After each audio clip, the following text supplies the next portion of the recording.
परेशानी ये थी कमर में, मान लिया जब ज़्यादा देर अगर हम खड़े हुए हैं, ठीक है, तब कमर में दर्द चालू हो जाता था। कमर के साथ साथ फिर पूरे पैर में आता था, एड़ी में या फिर पूरे तलवे में। तो इस तरीके की दिक्कत थी, मतलब दर्द हमेशा रहता था।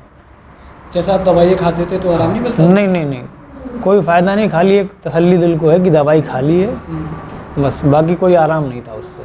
फिर उन्होंने कह दिया कि आप सर्जरी करा। सर्जरी कराओ, सर्जरी के लिए हमने फिर मना कर दिया था, क्योंकि जो और लोगों से रायली बोले सर्जरी मत कराना इसकी, सर्जरी नहीं कराई थी फिर हमने। लेकिन अब ये है कि अल्हम्दुलिल्लाह आप बिल्कुल ठीक हैं, आपने जो ट्रीटमेंट दिया बढ़िया था और फ़ायदा हमें पहले दिन से लगा था। जब हम पहली बार आपके पास आए थे तब से ही हमें आराम मिल गया था। उसके बाद अब तो जो है बिल्कुल फिट है, ठीक है। कोई दिक्कत अब आपको किसी चीज़ की ज़रूरत है, कोई दवाई या सर्जरी की? नहीं, अब कोई दिक्कत नहीं, सब ओके, बिल्कुल फिट।